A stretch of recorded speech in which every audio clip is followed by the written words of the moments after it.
Welcome to Pacific Mystery School. And today we are diving into Tarot of the Spirit and Visionary Cosmology. And today is the sixth power, synergy, a really important place and position on the tree of life.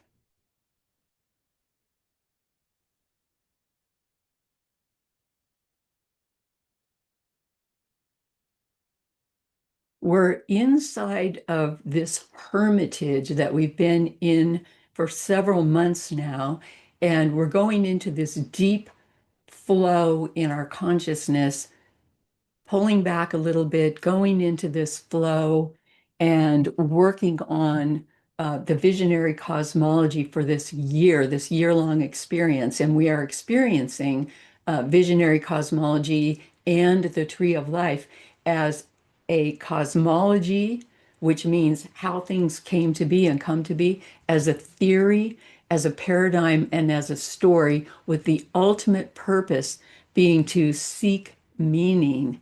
And this is about personal meaning, and it's also about collective meaning. That means social, personal and social. We're developing our understanding and our powers through this seeking mechanism. And today we are going to be moving into this place within ourselves of becoming a moving meditation. So I'm showing the Earth Brother, and this Earth Brother card is called moving meditation. And that's what we want to become, to embrace the tree of life and enter into our lives as a moving meditation. So far, we've been exploring our Yoda powers, and Yoda is because the hermit is Yod, Y-O-D, which means creative hand, which is where the word Yoda came from. So we're working on our Yoda powers. You are living universe with universal powers. That's the zero power, it's called. Number one, you are unique, a specialized spark of universe, never to be duplicated. These are the ones we've been doing in the past.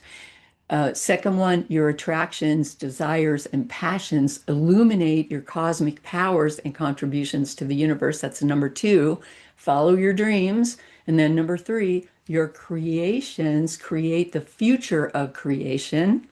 So keep creating. You are creating the world. And then stabilize your creations. Number four, the best you can so that they can endure the best they can.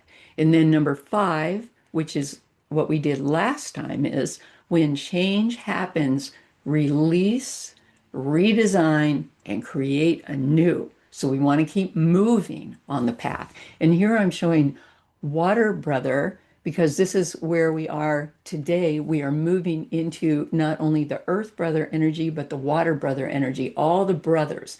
And the Water Brother is connected above and below with this kind of antenna, and making of his life as well a moving meditation where he is turning everything, turning all his pain, suffering, all his sorrow, his grief, anything that's happened to him, he's turning it into art. Okay, so we will go further with that.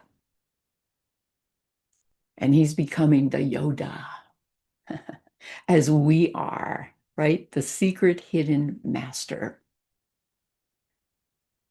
The sixth power, synergy. This is where we are today.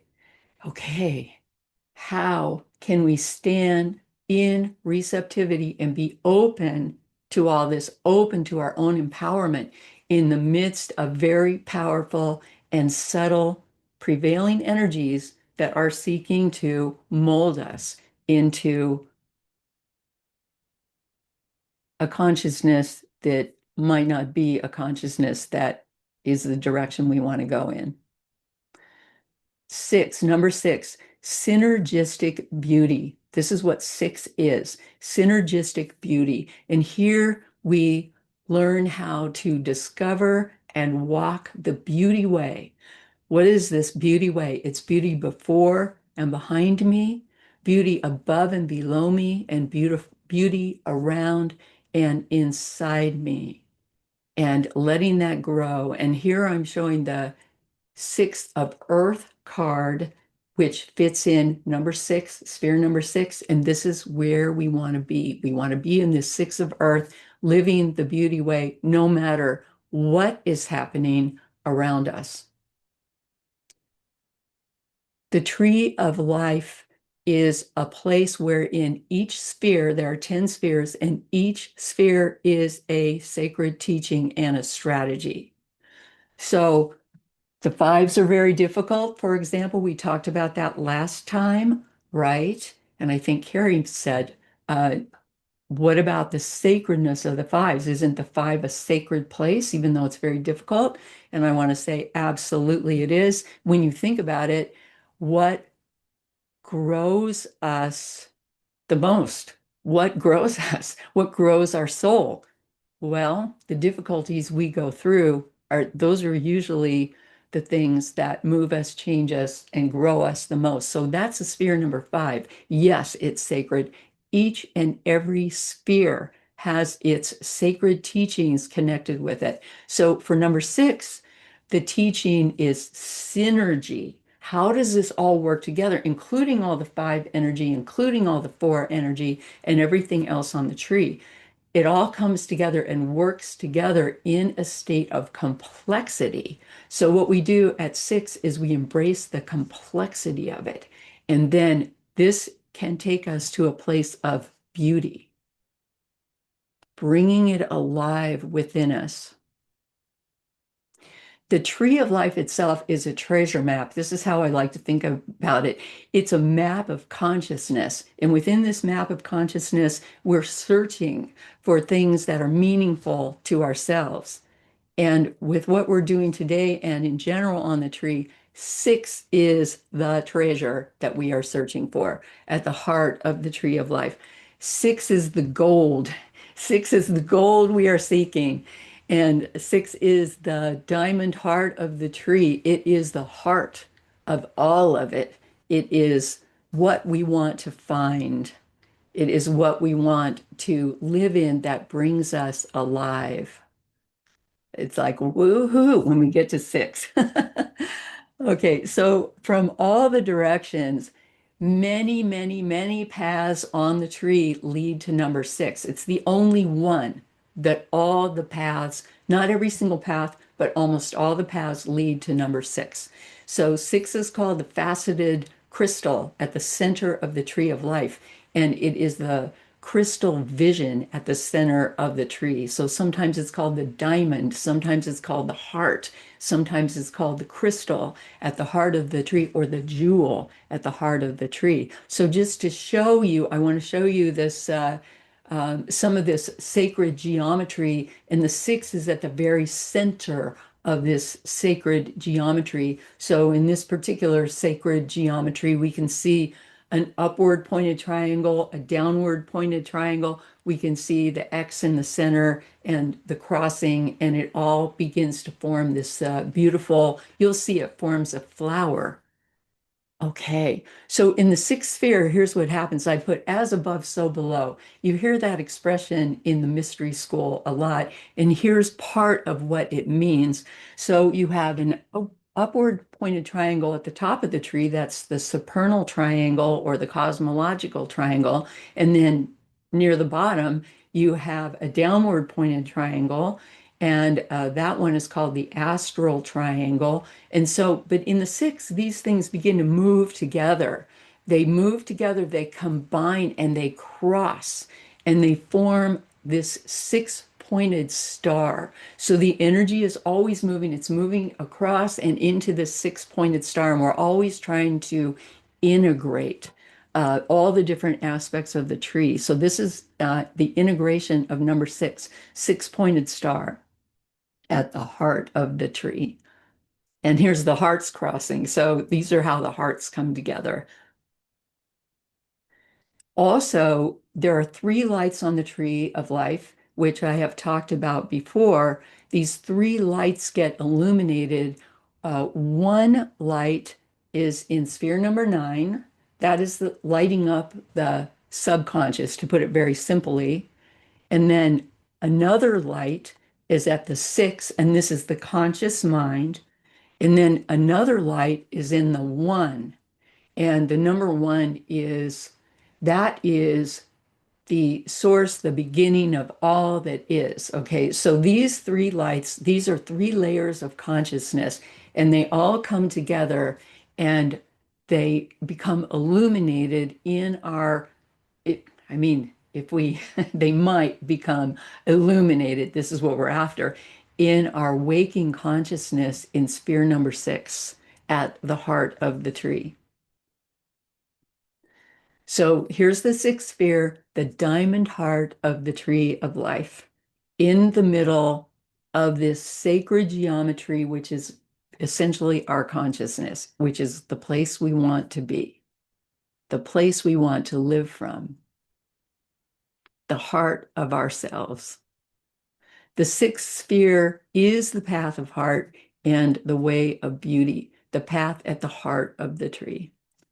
The six is the center, it's the core, it's the place we want to live into and out of on the tree of life. And it brings us to this beauty way prayer. May I walk. May it be beautiful. May it be beautiful before me, and that's the future. May it be beautiful behind me, that's the past.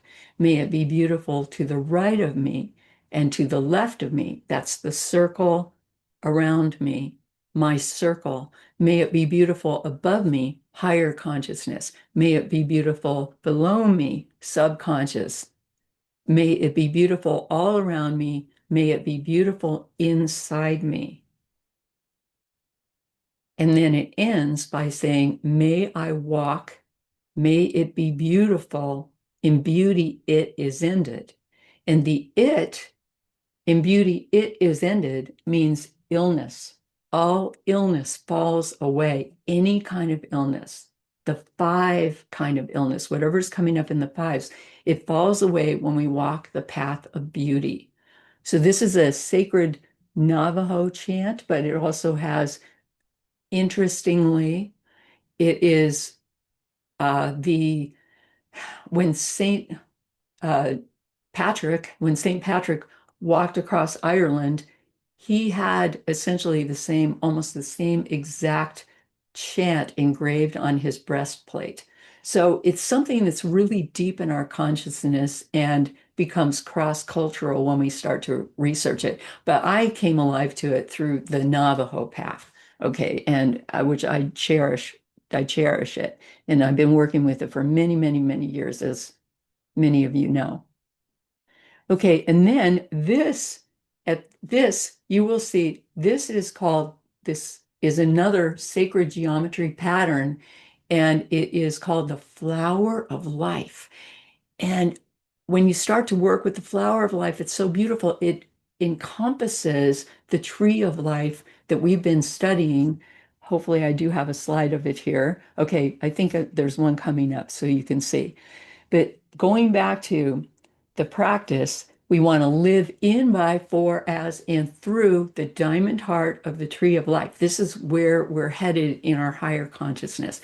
The sixth sphere, the power of synergy, and basically it includes these four tarot cards, the six of fire, glory, the six of water, faith, the six of wind, clarity, and the six of earth, beauty. So those are the four cards in the number six that fit in sphere number six that we want to work with to keep our lives on track, essentially. We are the blossoming universe. We are the flower of the tree of life. And again, here is this diagram of the flower of life.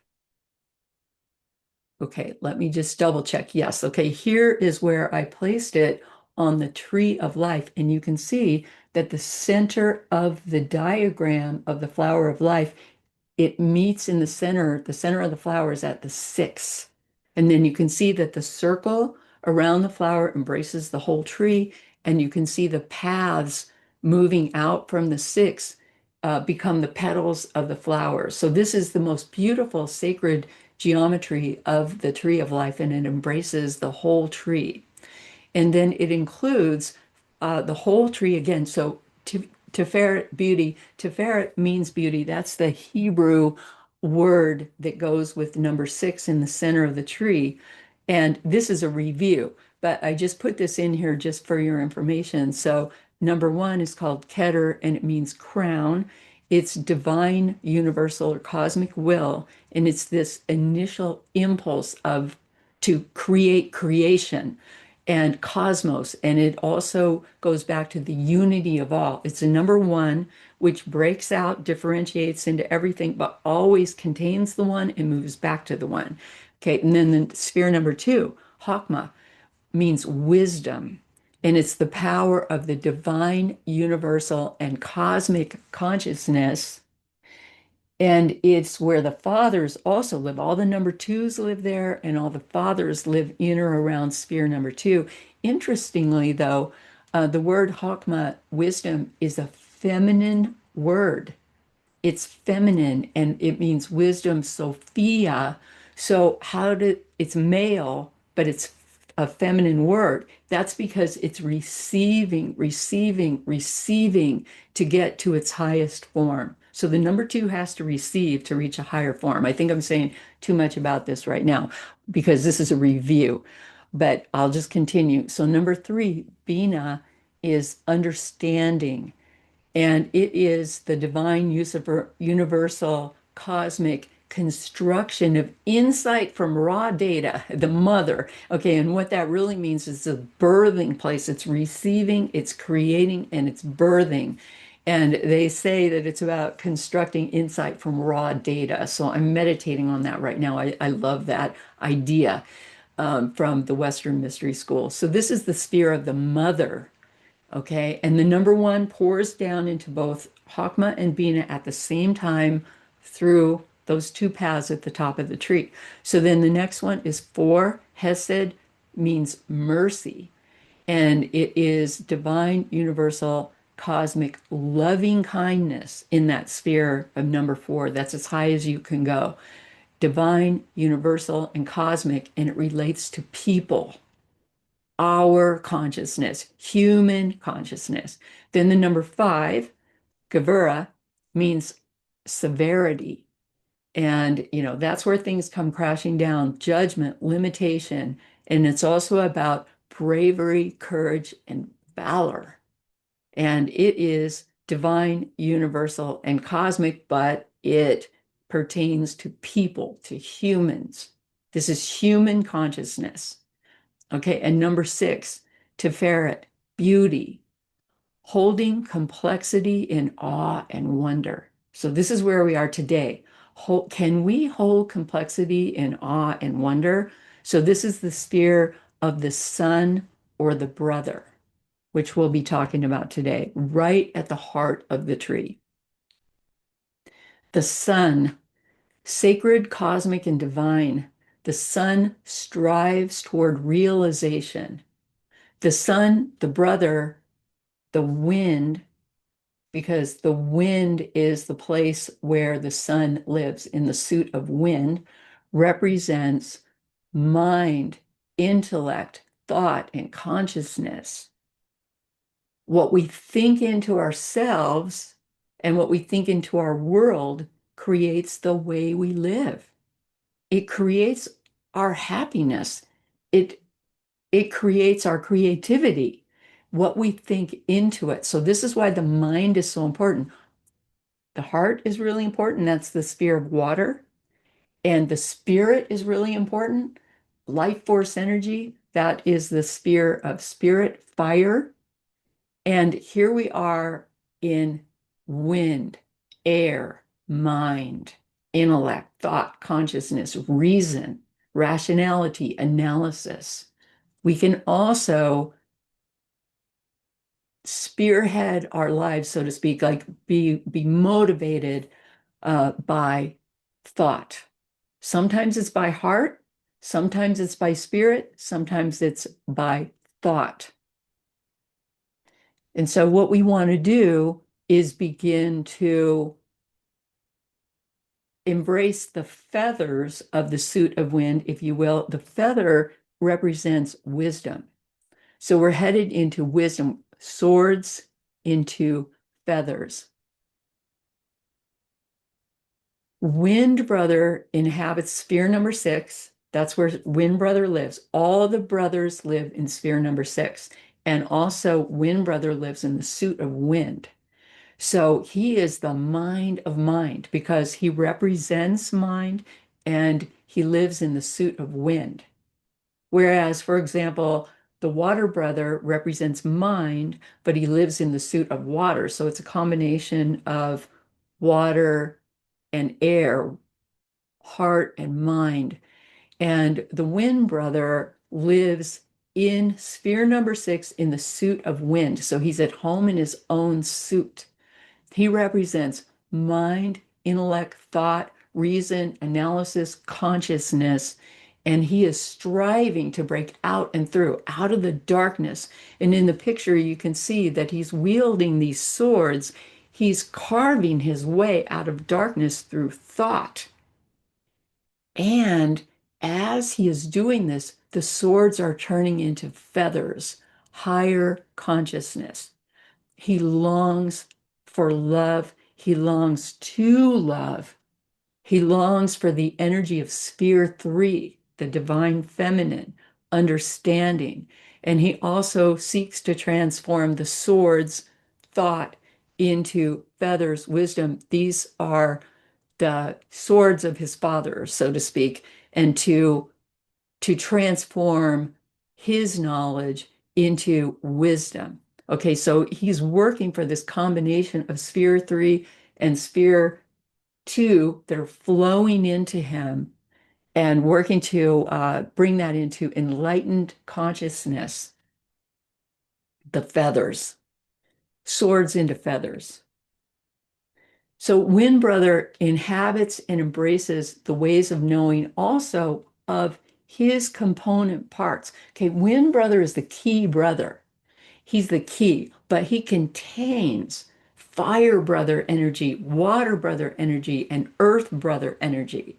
There's one brother that essentially lives in 4 suits, and the wind brother is the key brother. So elsewhere, I've done other uh, videos that are only about the family, only about the brothers. Okay, so this is a bit of a review here.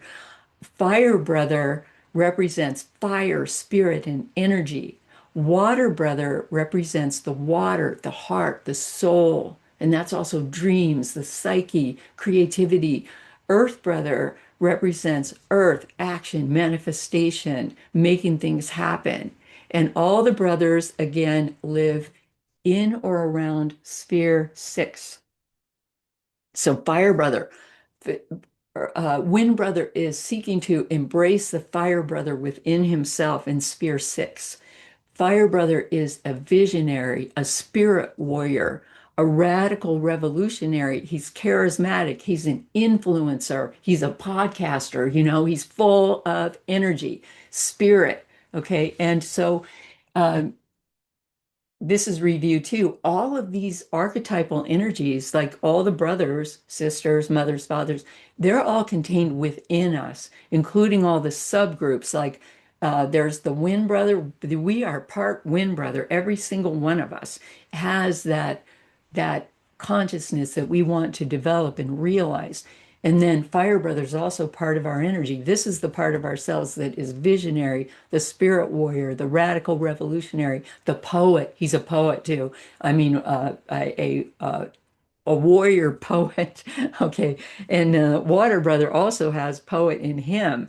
Water Brother is romantic. He's artistic. He plumbs the depths of being and transforms his sorrows into the poetry of life. Okay, Water Brother is always creating gifts of art out of his sadness and his sorrow. Whatever is in the dark waters of his being, he begins to transform that into any possible art form that he can give out into the world. And then Earth Brother. Earth Brother is the combination of the intellect, which would be Wind Brother, and then in addition, it would be on Earth. So in a certain sense, he is consciousness. He is the analytical, intellectual, highly reasonable consciousness brought to earth. So walking on the earth. So here's Earth Brother walking the earth, and all of us are Earth Brother as well, pursuing enlightened ways of knowing and seeking to become integrated and to live this path, become integrated in spirit, heart, mind, and body. So that's the highest form of the sixth energy, sphere six. Wind Brothers consciousness evolves through practicing the lessons of the brothers, all the things that we're just talking about, like bringing all those qualities and attributes into ourselves, the higher qualities, and also practicing the lessons of the four sixes, six of fire, six of water, six of wind, and six of earth. Okay, so becomes a practice. It's like a spiritual practice. Six of fire, glory. Jupiter and Leo, that's expansion in our in our showing up.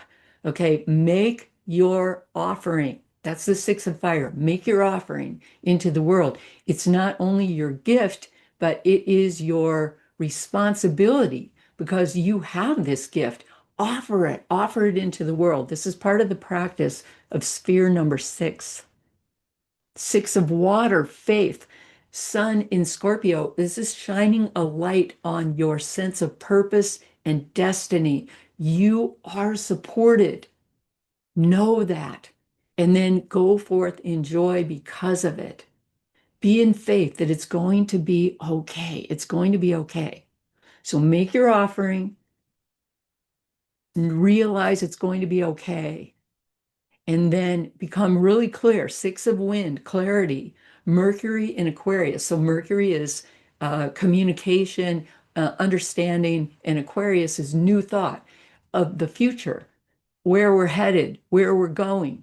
Clear thought requires equal degrees of analysis and receptivity. So receiving, receiving, receiving, and then analyzing, and then giving out, giving out, giving out. Seek your truth in the midst of all of it. And on the way, open to receive messages of the cosmos. That is indicated by the wings on the card, which are dove's wings. So this is the six of wind card, clarity. And then there's the six of earth, beauty. Again, the beauty way. This card initially was called the Beauty Way, but it's too long to put on the card. So it's beauty, six of earth, beauty, moon in Taurus. Okay, so the moon is all about changeability. Taurus is all about living on the planet. So things are going to change. They keep changing, they keep shifting.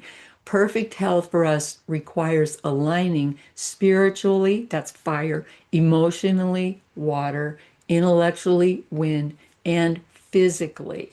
Focus on beauty and harmony and attune to your own cosmological vision, the bigger vision, your bigger vision. And your cosmological also means your story, the story that you came to tell, your story. Okay, so through engaging in these lessons, we change our story actually. We don't have to stick, it doesn't always have to be, that's my story and I'm sticking to it. Okay, our story can be revised, it can be recreated, it can be revisioned. So, what kind of revisions will you make to your own story? And well, it does require sometimes a change of identity. And a lot of times we don't want to change our identity because everything that we're doing is based on the story we're telling ourselves about who we are. But the story is actually pliable. So, the more we learn, the more we realize day by day by day, we can change our story, and then we can share that story in a new way. So it's just like for me in the last month when I was working on the fives, I went into the five energy and became that as I was working on it. Then I came out and I began to work on the sixth energy and I began to embrace that. So we can move about. We can move about the whole tree bringing in different pieces of the tree of life as we need them. The tree of life becomes an incredible teaching in terms of our own story and what kind of life we want to live. Our story is also related to the high priestess, and the priestess, the path of the priestess flows straight down into the sphere number 6. So the priestess is holding the Akashic records, and the Akashic records are something that we theoretically we came in to be, we came in to do, what your predispositions might be. And then I threw in here, each baby is born with a personality. And the reason that I put that there is something we do come in with. Okay, I worked in birth for a long time, childbirth. And I don't want to get too far afield here, but I worked in childbirth and I watched those babies one by one be born. And as each baby came out and then lived the first year of its life or whatever, that baby came out with a personality. I mean, some came out kicking and screaming, and then you could see that carry on because I knew these babies over time because of the kind of work I did in birth and watch these babies change and grow. And I came to a very powerful realization that each one of us comes right straight out of the womb with an agenda, some kind of agenda. Okay, I can't go any further with that right now. All right, so 6 flows out of sphere 1, sphere 6 flows out of sphere 1 through the path of the high priestess. Okay, so 1 to 6, path of the high priestess. 6 also flows out of sphere 5. The fives, those are the 4 fives in tarot. And out of that comes 6, and 6 is the sphere of the brother. Okay, this is just review. Okay, the fives are chaos and destruction, witting and unwitting. And what that means is we usually feel like fives happen to us, something negative, like a struggle, a crisis in spirit, in energy, and faith, or a crisis in matters of the heart and soul, or fear, a failure of our reason, like things are no longer working and you can't control it, right? We can't control it. Earth, the nadir, is the physical scripture, like um, we feel confined, or we feel things are collapsing and we can't do anything about it. Okay, so the fives are chaos and destruction. Usually we feel it's happening to us, but the truth is, wittingly, we can also bring that. We can bring that forward, that that 5 energy, and we can actually use it to take down the things that no longer belong or no longer work for us. So the 5 and 6, sphere 5 and sphere 6 are connected by the path of karma. So that's the tarot card, karma. So between 5 and 6, we're asking all these questions. What, why, when, where, how? How did things happen? How did it come to be like this? And then, and that's sphere 5 into 6, okay? And then we're asking, looking back at sphere 5, what can I change? What can't I change? How did it come to this? Is there anything I could have done differently? Is there anything I could atone for? And what can I do now? What can I do now to move the energies? 6 also flows out of 4. So sphere 4 into sphere 6. And you can see sphere 4 Hesed into the brother. The 4s, in contrast to the 5, the 4s stabilize. Usually they stabilize the energies. So normally 4 is empowered spirit, that's fire, empowered mind, wind, and empowered body, that's the earth and manifestation. But the 4 of water is a bit of an exception in the 4s, because when the heart gets really, really full at the point of saturation and satiation, it can begin to destabilize. So the 4 of water is a little bit different. It's a little bit different. So fire, the flame of spirit, that's fullness in spirit, the temple, it's the temple card. I call it the temple card, my secret name. The four of water is the flood, and that's emotional satiation, fullness in emotion. The wind is mastery, that's intellectual fullness, creating and mastering intellectual systems at the four of wind. And then the four of earth power, that's manifesting and mastering matter on the material plane, power. Okay, so those are the fours, and they flow into the six. They flow into the six via the path of the hermit. Okay, so the hermit is usually considered to be one who lives in seclusion from society. That's Yoda, by the way, is the hermit, Yoda. Eremite, it means living solo, and it could be a spiritual quest. Living solo can be a spiritual quest, or you could be living solo as a hermit in a monastery, or you could be living out in the woods, or you could be living in suburbia as a hermit, also on your own quest.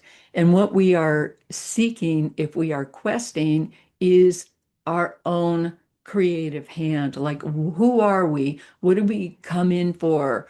What did we come to be? And the root of Yoda is Yod, Y-O-D. That's the Hebrew letter associated with the hermit, and it means creative hand. So this red sash on the hermit card, that is the Hebrew letter Yod, that sash. It's called a Yod. And that's where the Yoda comes from in relationship to the hermit seeking creativity. Okay, the hermit. The hermit passes directly from sphere 4 to sphere 6 without going through sphere 5. This is like your get out of sphere 5 card. You go directly to whatever. Anyway, but you're not passing through sphere 5. So you're going straight from stabilization into the beauty way. And sometimes that's forced, sometimes it's by choice. And when we're in that place, though, what we need to do is we need to learn that path of six. That's our goal as the hermit, is to learn the path of six. So six is I think this is starting to become clear now. Six is the reconciler of opposing forces, of complementary forces, of supplementary forces that exist on the tree of life, such as the 4 and 5. And those are both forces and forms.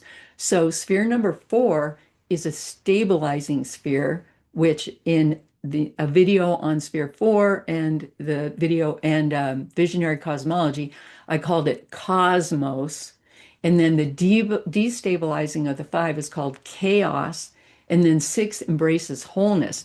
Okay, so cosmos, chaos, and then complexity. That's wholeness. Wholeness is complex. We have to think more complexly in order to embrace the whole. And under stabilizing, I invented this term. I called it trad action versus rad action. Okay, so usually 4 as a stabilizing force embraces traditional methods and then creates and builds by those structures. Okay, so I called it trad action. And then 5 destabilizes. So I called it rad action. That means radical because the radical intelligence, I'll come to this later, but radical intelligence is associated with the number fives. That's radical intelligence. Okay, and then the 6 is receptive mediation. The 6 is mediating intelligence. And in order to do this, it has to receive in a way wider, more complex form of understanding to really move into the fullness of itself as a mediating force. Okay, so the 4 constructs, the 5 deconstructs, and then the 6 is all about considered innovation, highly considered innovation. 4 sustains, 5 challenges, and 6 is about interbeing. That's accepting it all from the 4, all from the 5, and then interbeing and working the energies between and expanding those energies. So all of these paths lead into 6, which is the center. Interbeing. How does everything work together, fit together, and how can we be calm and peaceful within the midst of all of these surging energies? Interbeing. Sphere 6, a place of repose between two opposing, complementary, or supplementary pillars of the tree of life. So both the pillars on both sides of the tree of life contain all of these forces and forms that complement each other and that supplement each other, including sphere number 5, which is chaos, and sphere number 4, which is cosmos. Cosmos means order, and cosmos means apparent order, and chaos means apparent disorder. But when we get to the 6, we understand it's more complex than that. But we can be in that place of repose. If we want to look at it simply and not complexly, we can just hang out and know that all of it is happening, but still protect ourselves and rest. Also, 6 is a fulcrum. A fulcrum is a hinge, and it hinges together mercy and severity. And this is one of the core questions of Christianity that lives right in the center of sphere number 6. The the 4 is forgive them, for they know not what they do. These are two important Christian questions. Forgive them, for they know not what they do. And then sphere number 5 is why have you forsaken me? And they're both together in this moment, this pivotal moment. So here comes now the intelligence of the spheres. So sphere 4 is called the receptive intelligence, receiving, receiving, receiving, and then building. Sphere 5, the radical intelligence, which takes apart, and then sphere 6, the mediating intelligence. So sphere 6 draws upon each power as needed and then shifts continually with the flow of cosmological energies. All the energies coming into the 6, the 6 is always shifting. The 6th sphere is the realm of ever conscious self reflection, which adapts harmoniously in the midst of ever changing circumstances. So, this is the way we are thinking about our cosmos, the way we are bringing in our cosmos. And so, instead of grasping a particular position, it's always ready to open, hear, understand, and move. So 6 is the mediating intelligence, but I'm a mediator. I'm actually a professional mediator. So I was thinking about the mediating intelligence. It means standing between, but it's, you can't always be successful standing between, and you may not always want to stand between. You may be picking a different sphere because it's important for you to do that. So mediation, can you force it? Well, it depends on where you are. It depends on what your goal is. It depends on what you have in mind. But for all of you, as students of the tree of life, as students of the Western mystery tradition, you can pull in the different pieces that you need, and you can do it consciously. Okay, so again, you might not be able to stop the battle, but here's the Buddha again, one of my favorite sayings: you have a right to the work. That means you can do your part, but you don't necessarily have a right to the outcome of the work, even of your own work, because there are too many variables that we don't even know. There are too many variables we can't control. So we have got a right to the work, but not to the outcome of our work. So we have to keep that in mind. But we still, to have a right to do the work is so big. It's so important that we do have a right to the work. Okay, so that this four, five, and six composes the ethical triangle. And within this ethical triangle of the fours building up, the fives taking down, and the six balancing the whole thing, it has ethical and moral implications. So we're asking ourselves all the time, where do we stand? Weighing the shadows, weighing the wills. And the karmic question becomes why, what, who, where, when, how? What is truth? What is your own truth? And then again, what can and cannot be changed? Okay, so how will you move forward from this place of the six? Question, keep questioning. At the same time, receive, listen and learn and continue to expand your understanding, expand your potential, expand the possibility, and realize the complexity. And here is the core, really, in the visionary cosmology complexity. Complexity theory. It turns out that the universe is complex, it is not simple, it's much more complex than we might think. Complexity, what is it about? Complexity theory. Complexity theory is a thing, and that thing fits in sphere number six. So it's about the ecology of spirit, heart, mind, and body, how that all fits together, works together. And this applies cosmically in the universe, collectively to the world, and also individually.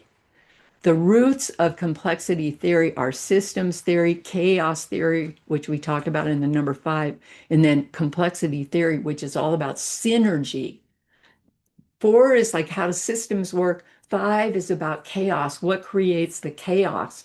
And like when we look at the chaos, as we talked about last time, we look at the chaos, we find out a lot of the roots are very, they follow step by step. So you can see exactly where the chaos comes from. Complexity theory is embracing the whole thing, which is all about synergy. So sphere six is called synergy as well. So the sixth power is synergy. Greek syn means together, and then ergi comes from the Greek ergon, which means work. So it means working together. And like here's an example. Here's synergy and teamwork, right? Collaborative problem solving, enhanced creativity, increased productivity, better decision making, stronger relationships, complementary skills and strength, collaborative problem solving. No, it keeps going around and around. The synergy of working together. The cosmological power of synergy is the combined action of separate agencies, which, when working together, have a greater total effect than the sum of their individual effects. Meaning, the whole is greater than the sum of its parts. Okay, this is out of the book Visionary Cosmology. And this includes the potential for chaos. We begin to understand that chaos is part of it. Chaos is not something coming from the outside, it's part of the whole development. And things may not become as we thought they would because we may not be accounting for chaos happening. Chaos is from sphere number five, within sphere number five. Okay, but in the sixth sphere, we accept that, we understand it, we know it's part of it, a part of the whole system, the cosmology, the becoming. Six is also, it also contains Gaia theory. This is visionary cosmology. Gaia, that's the earth, that's the planet. So, in what we learn about the planet is life can only survive in synergistic communities. That means when all the parts are working together. And evolution is all about new eras of synergistic cooperation. And my favorite person talking about Gaia theory is James Lovelock. And I really, really appreciate everything that he wrote about Gaia theory. It was a long time ago, it was completely dismissed when he wrote it. And now it is seen by scientists as the way. It's the way now, Gaia theory. Oh, and I said cybernetic and synergistic cooperation. Cybernetic means Cybernetic is about it's cybernetic theory, and it's about feedback loops, and it's like with and like an oven. So to keep the heat at a certain point, it heats up, and then when it gets to that point, the heat clicks off and tells it to stop heating up. And then when it drops below a certain point, the heat comes on again. That's called cybernetic. That's a cybernetic action. And so the Earth has all of these cybernetic actions and also synergistic cooperation. So that's Gaia theory, is cybernetic feedback that keeps all the systems of Earth moving, and then synergistic cooperation. So six is synergistic convergence. And all of this happens at the center of the tree of life. And then I put a note on here. Remember, every place in the universe is that center. Because if you go back and you look at power number one, the first power, you're going to see that the way the universe is uh, expanding, so to speak, it expands in every direction. So every point in the universe, this is the theory, is at center. So every six on the tree of life is the center of the universe, which includes all that is essentially. And all these paths converge at six. I mean, that's why six is so complex. There are eight paths that go in and out of sphere number six. The priestess, which we already discussed, the emperor, which goes from sphere two to sphere six, the lovers, sphere three to sphere six, the hermit, which we talked about from four to six, karma from five to six. And then we have death that goes from seven to six, which we'll talk about next time when we do number seven. And then from nine to six, temperance. And from eight to six, we have the devil. And so we'll talk about the ones below number six in the future when we get to those seven, eight, and nine spheres. Okay, so the only sphere of the tree of life that is not directly connected to number six is sphere 10, which we'll talk about later. So sphere 10, Malkut, all all the rest of the spheres flow directly into sphere number six. Now, three of those paths as well cross the abyss. Okay, so we've talked about the abyss before, so this is review, but what they say is crossing the abyss has to do with manifestation out of all the potential of the universe. Somehow the universe congeals into something that manifests and comes alive as a thing in the universe, a thing. So these three paths cross that gap and they come into six, they manifest in sphere number six. Okay, there are a few different definitions of the abyss. This is one definition, and it's one way to look at it as crossing the abyss from the unmanifest into the manifest. Okay, so the six, the son or the brother lives in sphere number six, and the daughter lives in sphere number 10. So the walking sons and daughters essentially on the planet uh, come emerge out of all the potential of the field. Okay, so all of this from the unmanifest pan-original field that's out of visionary cosmology flows through and comes alive at sphere number six. So the abyss is hovering near sphere number six. What is the abyss? Space time between potential and manifestation. So in the center of the abyss is the secret sphere number 11 called Dot. And Dot is called the sanctum sanctorum, the empty room, the upper room. This is review. I think the Holy of Holies, dwelling place of the Most High, temple in the clouds at the top of the sacred mountain, island in the river, the tower prison, inside of a prism, inside of a corn seed where all potential exists, the realization of everything, the realization of nothing, all possibility and none. And I will just mention that I wrote a chapter about secret sphere number 11 dot in the book Kabbalah and Tarot of the Spirit, in case you are further interested. Okay, so the path of the high priestess passes directly over the abyss and also the secret sphere of Dot. And I already mentioned that the priestess is holding the Akashic records. So she's the flow, this flow of energy into manifestation. She's holding the Akashic records and she's pointing at the record and she's saying, here's your story. Are you going to live into it? Or what story are you going to write in the records? Here's your moment. You are alive. You are incarnate. You are happening. You are in your power as a manifest being. What story will you form and create in your your one wild and precious life, as Mary Oliver would say?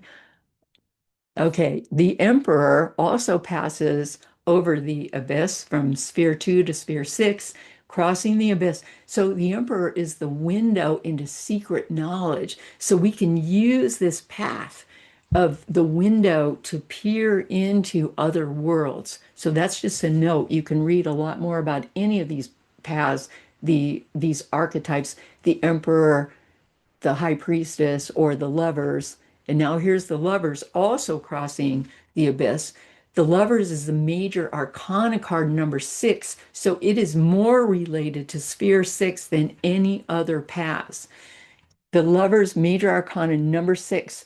Interestingly, it goes from sphere 3, the divine feminine, into sphere 6, which is the sun. So we would think the lovers would connect like maybe sphere 2 and 3, but no, it doesn't. It connects the unmanifest to the manifest. Okay, so as we emerge in manifest form, take on form, we split away from the divine feminine, the cosmological mother. So this isn't our earthly mother, but it's the cosmic mother who brings forth life in the universe, the cosmological mother. This is from the Western Mystery School teachings. And so even though we contain her and she contains us, we still split away. Okay, she's only a thought away. She holds us gently around the division between this world and the next, which this is our individuality becoming. This is our individuation out of the cosmos. And sometimes we feel lonely because we are unique, because we are, no, we've never existed before in this form. We will never exist again in this form. Those are the lessons of sphere number 1. And sometimes we feel wounded, we feel lonely, and the Divine Mother, who is the caretaker of all, so to speak, archetypally, is right there to hold us. This is the lovers, part of the lovers. So the path of the lovers, the divine feminine, that Bina is called understanding. So it's the path of understanding into beauty, 3 into 6. It's 3 into 6, but it's also 6 into 3 because the paths go both directions. So here's just a little bit more about the lovers. The esoteric title of the path of the lovers is called Children of the Voice. And every form in existence is a child of the love of the universe. This is what is told this is the story told. This is the story of the Western mystery tradition. The astrology is Gemini, which has to do with splitting apart, but it's also about making connections. The question is, can we awaken our memory of where we came from and seek comfort there? Okay, so this is all metaphorical and archetypal. Even as we seek, does the gap between worlds help us to realize love? This is a really interesting question because if we're not separate, do we love? Because love also contains this power of attraction. If we love something, it may be something, this is just a question to consider. It may be something that we feel apart from, and that is even why we love it. Okay, just for your consideration. So the cosmological divine feminine grows and protects the seed of creation, her creation, what she has brought forth. Each path is a two-way street. Giving out and receiving flows in both directions, Energy and information flows from the unmanifest and manifest worlds to influence and shape sphere six. So that means it comes from below sphere six, from above sphere six, and everything shapes sphere number six. These unmanifest archetypal realms, priestess, emperor, lovers, and then also from below. And then the outflow from sphere six impacts, influences, and helps configure force and form in both the manifest and unmanifest realms. So whatever we think, do, and say in sphere six not only impacts the manifest world, but the unmanifest world, which isn't even born yet. The paths on the tree influence and are influenced by sphere six. So the journey work of sphere six is awakened by all the incoming paths. And then in turn, this is review, in turn, six infuses all outgoing paths with beauty, because that is the goal of sphere six. Beauty before and behind, above and below, all around and inside. So those incoming paths, again, priestess, hierophant, lovers, the ones that cross the abyss from the unmanifest world, and then the manifest paths, hermit, karma, death, temperance, and the devil. Okay, so all those paths are heavily influenced by sphere number six. So whatever you do as your practice in sphere number six hugely influences the world. So these are the juxtapositions. The hermit and sphere number six. And so this is the solo quest out of sphere four is juxtaposed with the beautiful community. This changes the hermit's consciousness. Karma in sphere six. Karmic questions arising out of sphere five are infused with the high consciousness of beauty, truth, and complexity. So that flows back into sphere five, the sphere of chaos. Beauty, truth, and complexity, understanding complexity can flow into sphere five, if you can follow what I'm saying. Death into sphere six. Dying forms that come out of sphere seven are infused with new life that arises from the pursuit of higher consciousness in sphere six. Okay. And then temperance in sphere six. The aim of the arrow is the path of temperance. You have to read about each one of these paths or cards to really understand it deeper. So this is just the surface. Temperance in sphere six, the aim of the arrow, temperance is called the path of the arrow. The aim of the arrow out of sphere nine is honed by the steadfast quest for universal understanding and wisdom of sphere six. And then the devil in sphere six, the devil can represent limited perspectives of love, and those can arise out of sphere eight, but they're re-examined by six in the light of the quest for cosmological love. And then they're sent back through the path of the devil and reseed, so to speak, sphere number eight with new images. Okay, this might sound really complicated as I'm saying it. It sounds complicated, but we'll just begin here, and then you can think about it and go back over it.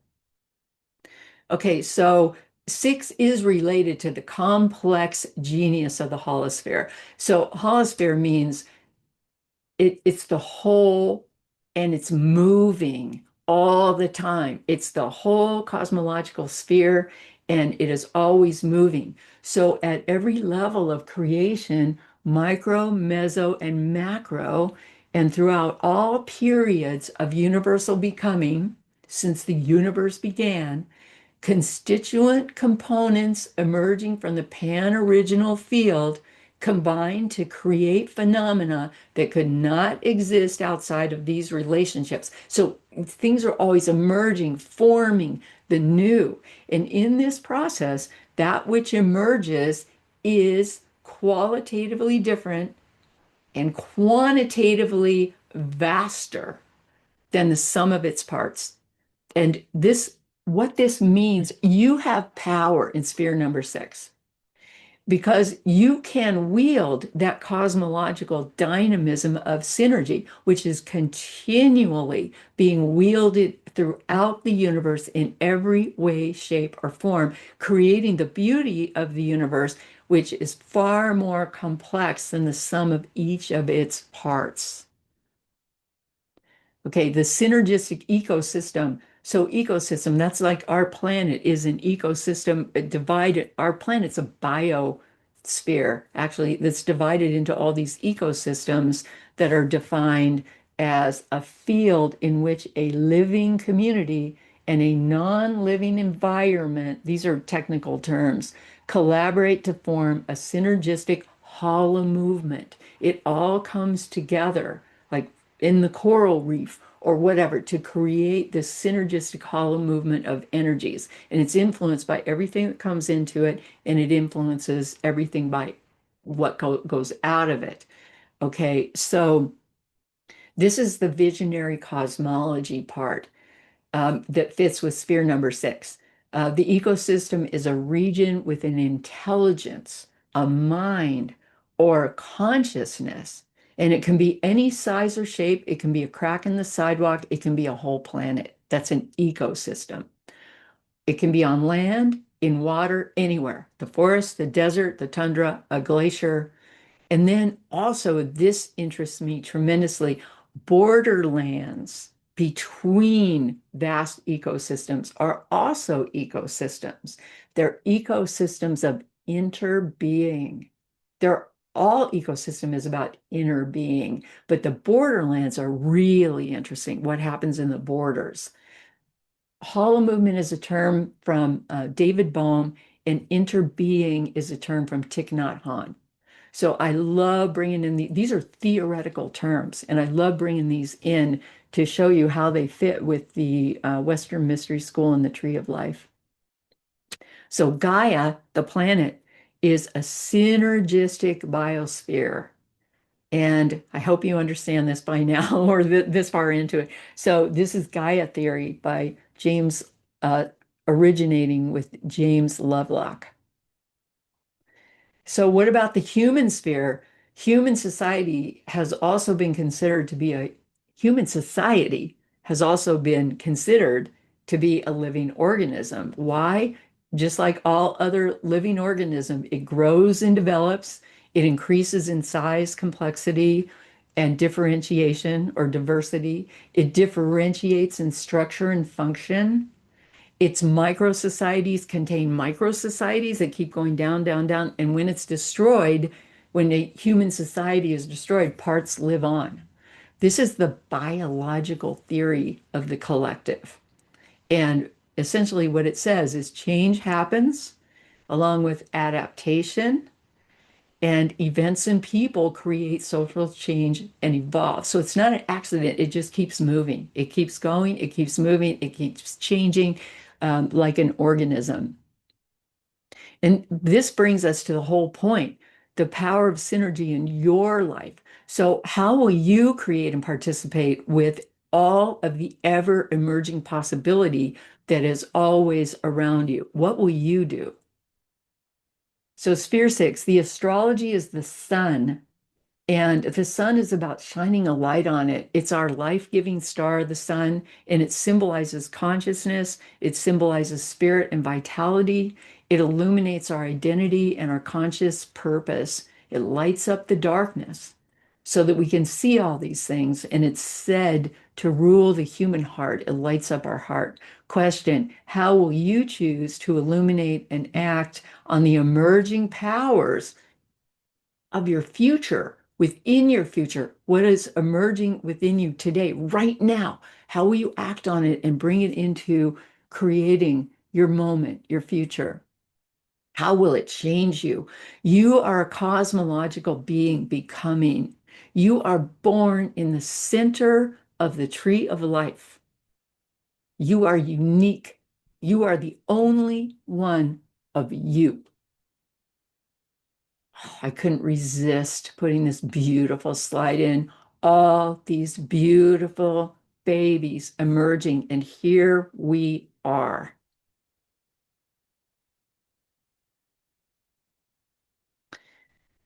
In Sphere 6, we seek to create harmonium. There's a spiritual experience associated with every one of these spheres, and the experience of Sphere 6 is called the vision of harmony. This is the spiritual experience, the vision of harmony. And just FYI, the spiritual experience of sphere 4, which is Jupiter, is the vision of love. Sphere 5, Mars, vision of power. Sphere 6, the sun, vision of harmony. So those three are working together a lot. And what is harmony? According to the Western Mystery School, a conscious effort to establish and maintain a balanced harmonium, they call it, between all the spheres of the tree of life. And it requires continuous adjustment, turning your life into a moving meditation. So your whole life becomes a spiritual path, 24/7, always a moving meditation, receiving, being alive within it, and responding in the ways, in new ways. The affirmation for Sphere 6, the cosmos delights in equitable balance. And then I threw in Walt Whitman. This is out of Visionary Cosmology too. Walt Whitman, I believe a leaf of grass is no less than the journey work of the stars, and the pismire is equally perfect, and a grain of sand, and the egg of the wren, and the tree toad is a chef d'oeuvre for the highest, and the running blackberry would adorn the parlors of heaven, and the narrowest hinge in my hand puts to scorn all machinery, and the cow crunching with depressed head surpasses any statue, and a mouse is miracle enough to stagger sextillions of infidels. I love that. Okay, so infidel isn't really in my vocabulary because I don't think that way too much, but infidel means non-believer. Like if you wake up to the beauty and you wake up to the miracle, you there's no way that you can remain uh, a non-believer in terms of the grandeur of the cosmos and the whole being far more than the sum of its parts. Okay, so just pay attention, right? And wake up. Okay, so Sphere 6 is sacred, it's miraculous, it's holy, and it's synergistic. That holy, that's a play on WHOLE, because that's what 6 is. It is the whole.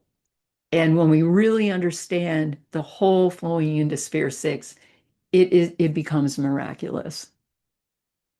Okay, and now we have a tarot reading.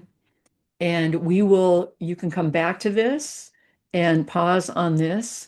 And I'm going to bring this to an end. But first, what about this reading? So, in the interest of your own enlightenment, how can you work effectively with the energies emerging around you? That's all the energies flowing into Sphere 6, right? And so, this is the layout of the cards. You can see number 1 has to do with the Earth Brother, the moving meditation. And then number 2, the second card you put down, you put them down face down, is in the High Priestess position. How will you interpret your story? And then when you read your card, it's going to tell you something. You put them all out face down, 9 cards face down, and these will be the position the card is in. And these are the paths flowing into sphere number 6. Okay, I think that should be obvious by now.